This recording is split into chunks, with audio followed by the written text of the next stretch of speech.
আজ আমি আপনাদের সাথে শেয়ার করছি বেসন আর পাউরুটি দিয়ে সকালের নাস্তায় মুচমুচে মুখরোচক একটি চমৎকার নাস্তা রেসিপি, যেটা খুব সহজে বাড়িতে বানিয়ে নিতে পারবেন আর খেতে হবে অনেক বেশি মজার। নমস্কার, আমি জ্যোতি বিশ্বাস আবারও স্বাগত জানাচ্ছি আরও একটি নতুন রেসিপি দেখার জন্য। আশা করছি সবাই অনেক ভালো আছেন।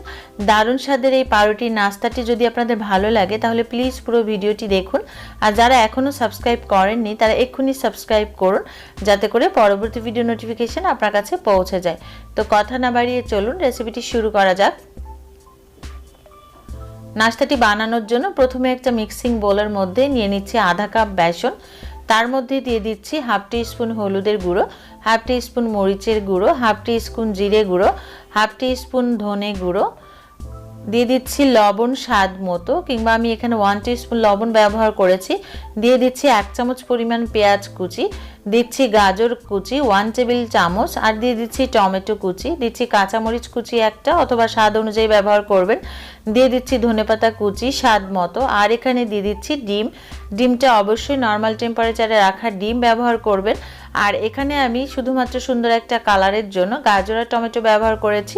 আপনারা চাইলে আপনাদের পছন্দ অনুযায়ী যে কোনো সবজিও অ্যাড করতে পারেন, কিংবা চাইলে বাদও দিতে পারেন। তারপর অল্প পরিমাণে জল দিয়ে এটাকে একটা ঘন ব্যাটার তৈরি করে নিতে হবে। জলের পরিমাণটা একবারে কখনোই দেওয়া যাবে না, বারে বারে সামান্য করে দিয়ে ব্যাটারটা ঘন করে তৈরি করে নিতে হবে। এটা খুব বেশি পাতলা হবে না, আবার যে খুব বেশি ঘন সেটাও নয়, তবে দেখে বুঝতেই পারছেন ব্যাটারের কনসিস্টেন্সিটা কেমন হবে। তো ব্যাটারটাকে রেডি করে 5 মিনিটের জন্য ঢাকা দিয়ে রেখে দিয়েছিলাম। আর এই পর্যায়ে ব্যাটারটা কিন্তু একটা পারফেক্ট কনসিস্টেন্সিতে চলে এসেছে, কারণ এটা আগে যতটা ঘন ছিল এখন একটু পাতলা হয়ে গেছে। তো ব্যাটারটা একদম রেডি। এবারে নাস্তাটি বানানোর জন্য আমি এখানে একটা পাউরুটি নিয়ে নিয়েছি। বাজারে যে স্লাইস পাউরুটিগুলো কিনতে পাওয়া যায় ঠিক সেরকম একটা পাউরুটি, তার উপরে ব্যাটারটা দিয়ে দিচ্ছি। এই পর্যায়ে পাউরুটির ওপরে ব্যাটারটাকে খুব ভালো করে লাগিয়ে নিতে হবে। আর এই কাজটি একটা প্লেট অথবা একটা ট্রের উপরে রেখে যদি করা হয় তাহলে খুব ভালো হয়। এক পাশ যখন লাগানো হয়ে যাবে, অপর পাশ লাগানোর জন্য অবশ্যই এটাকে ফ্রাই প্যানের মধ্যে দিয়ে লাগিয়ে নিতে হবে। আর তার জন্য ফ্রাই প্যান চুলায় বসিয়ে দিয়েছি, তার উপরে কিছুটা তেল দিয়ে দিচ্ছি।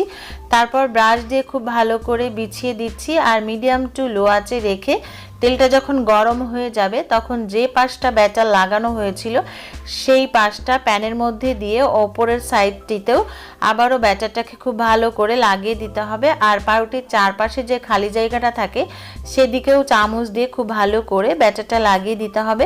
তারপর এটাকে উল্টে পাল্টে 2 থেকে 3 মিনিট সময় নিয়ে ভেজে নিতে হবে। আর এটা ভাজতে খুব বেশি সময় লাগবে না। আর এই পর্যায়ে চুলার আঁচটা মিডিয়াম টু লো এর মাঝামাঝি রাখতে হবে, যেহেতু এটা পাউরুটি পুড়ে যেতে পারে। তারপর এটাকে খুব লাল করে ভেজে তুলে নিতে হবে।